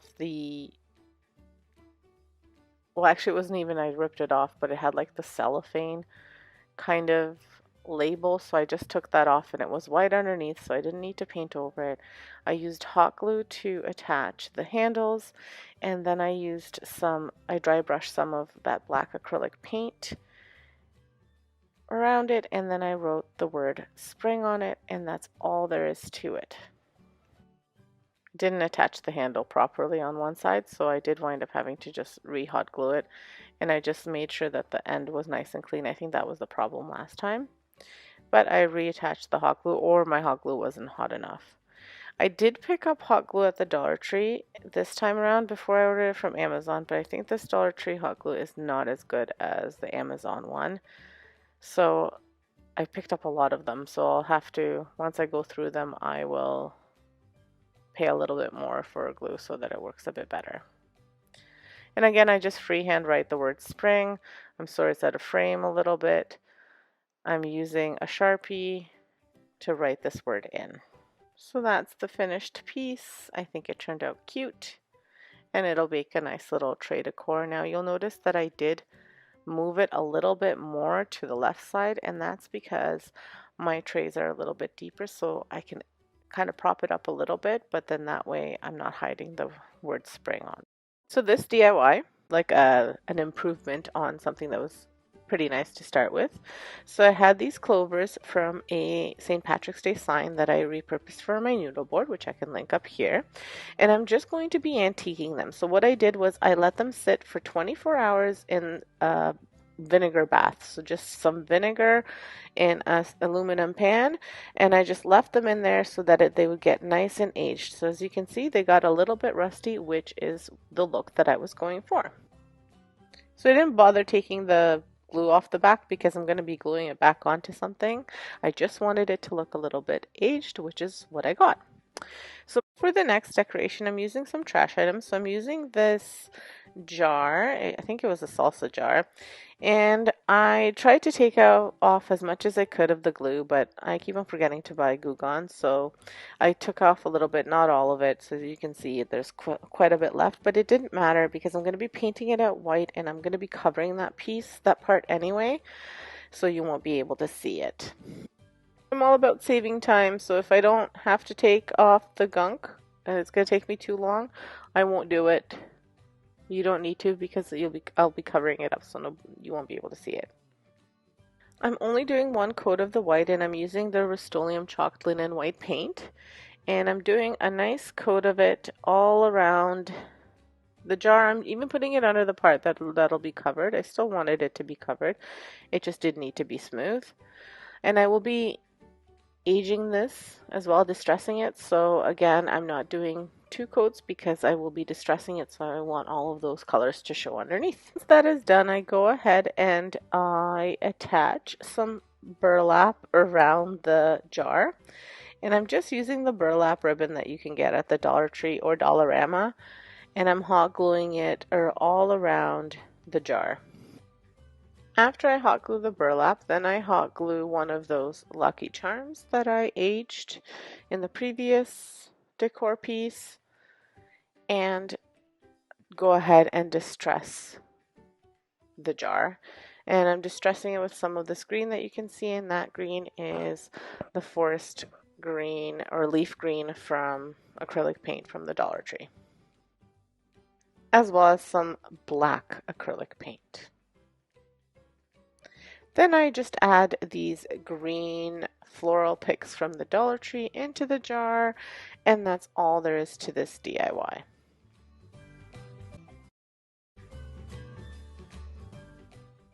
For this next DIY, I purchased this clover from the Dollar Tree.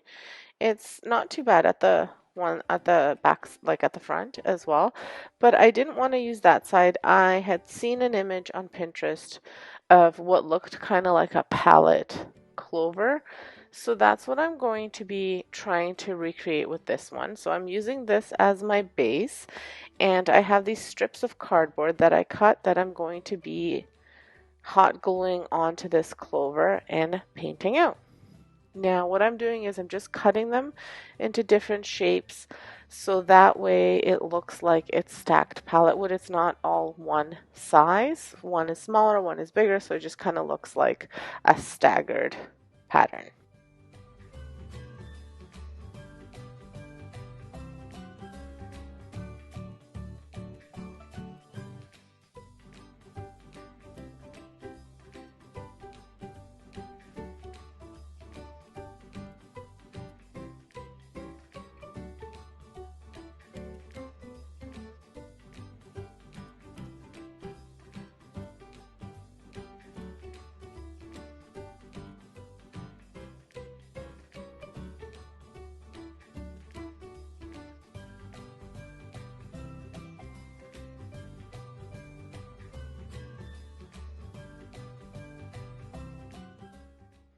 So after I attach all of the pieces, then I use an X-Acto knife and scissors just to cut off the excess so that it's the same shape as the clover. So I picked up several different colors for my spring and Easter and summer DIYs. So I'm using, as you saw before, the leaf green, forest green, those are my darker greens, and then the lime green and neon green, as well as white acrylic paint. And I'll just be mixing them as I go until I achieve the look that I'm going for. I wanted to look a little bit aged and dull.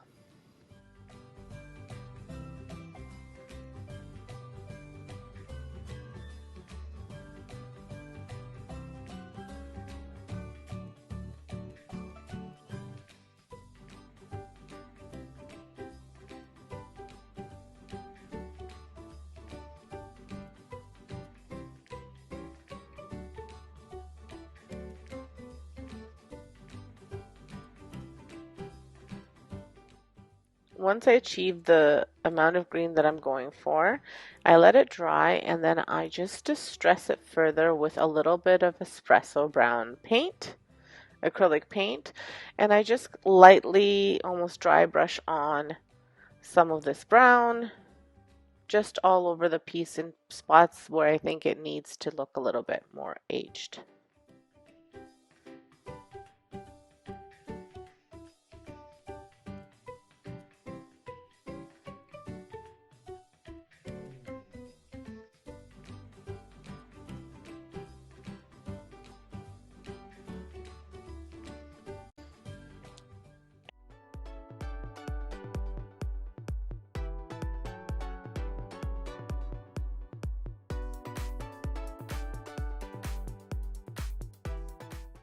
This next piece is a trash to treasure piece, and I'm going to be using a scrap piece of cardboard as well as one of these clovers, but I'm only using this clover to trace around to trace it around so that way I can paint in a clover.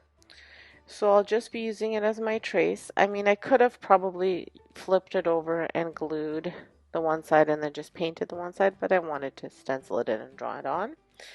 So I'm going to do that on this piece of cardboard, and then I'm going to put these picks around the cardboard to make it look like a picture frame. But before I do any of that, I will be painting it out in the warm white and white from acrylic paint from the Dollar Tree.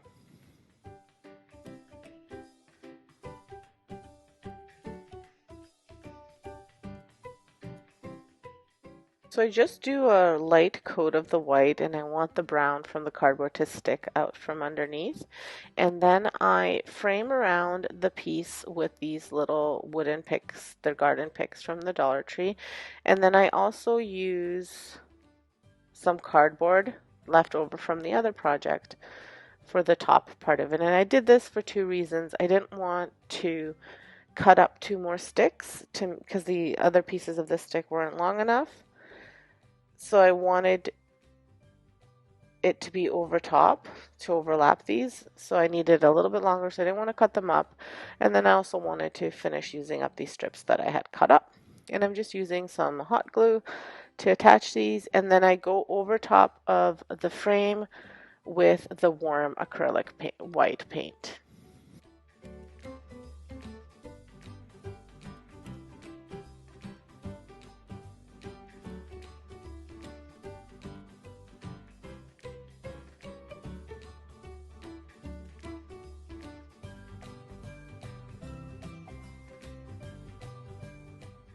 Once that dries, I go ahead and I trace the clover in there and I paint it out in a mixture of that forest green and leaf green that I had used for the previous project.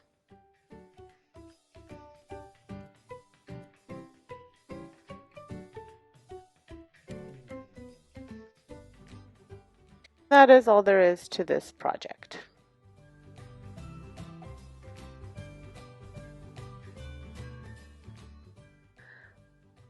This next DIY is kind of a trash to treasure. I'm reusing some of my spring blocks that I had up for my spring decor because I will be switching to Easter now. I'm not using that anymore. And I am going to paint these out just in the white acrylic paint. And I will be using my Cricut to cut out the letters to spell lucky so it looks like Scrabble letters.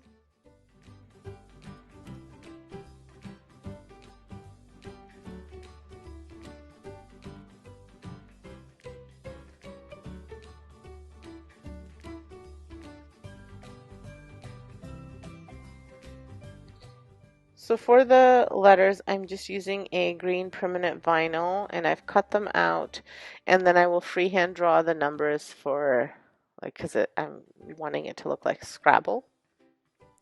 And I always use transfer paper to transfer anything, even if it seems like should be easy to transfer these letters. The vinyl stretches, so if you don't use transfer paper, it can get the shape can be all mixed up.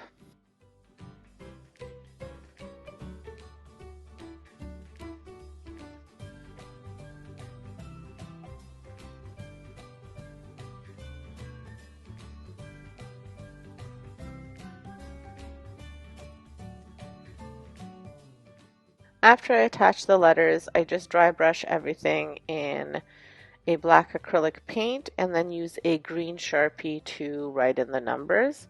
I also use a little bit of brown acrylic paint. And again, I just dry brush everything on, and here is what it turned out like.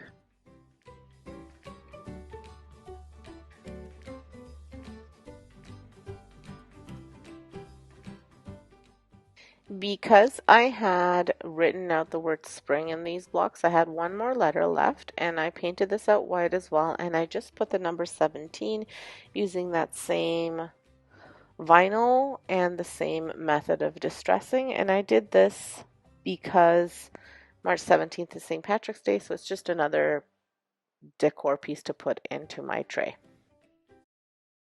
So this next piece is another trash to treasure. I always save all the scrap pieces of wood anytime we're building something or I'm making signs or anything like that. Even if it's a small piece like this, I save it because I figure I could always use it in tray decor. So I had this piece left over that I painted white using my chalked linen white paint.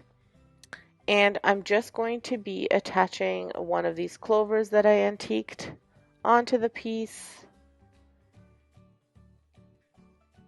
with some hot glue, and I'll be distressing this piece as well with a black acrylic paint, kind of like I did everything else. So there's a theme to this. As you can see, I'm distressing everything in black, green, and brown, sometimes black on its own, sometimes brown and black, and sometimes brown, black, and green, and then just attaching this piece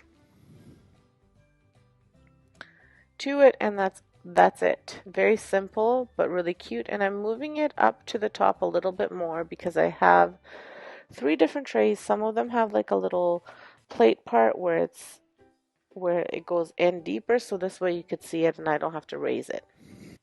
So here it is. So this last DIY is a little bit of both. It's Dollar Tree and Trash to Treasure. So I'm using a soy sauce bottle, as well as this little hat from the Dollar Tree. And I'm just going to be taking off all of the pieces from the hat to leave me with just the frame or skeleton of the hat.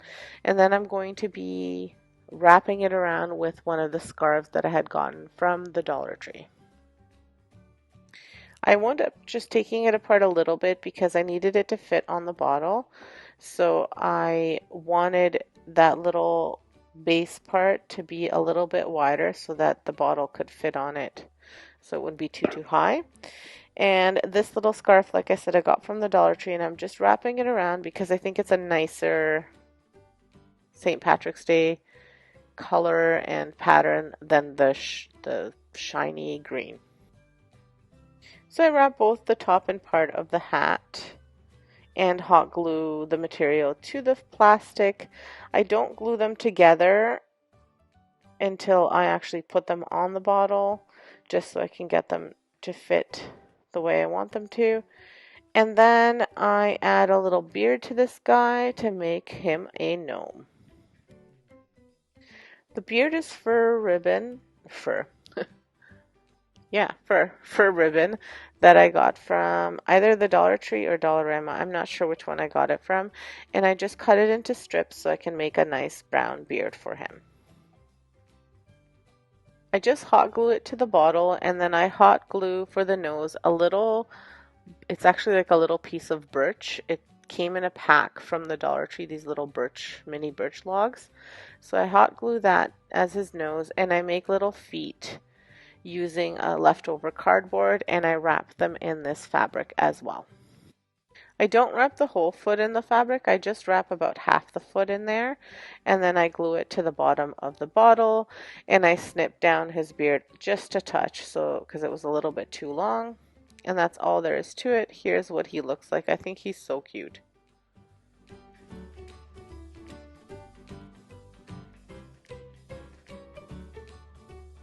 You made it to the very end. Thank you so much for watching. Have a great day. Stay safe. Subscribe, like, and leave me a comment. Thank you, and hit that notification bell so you can see when I post new videos. Thanks, bye.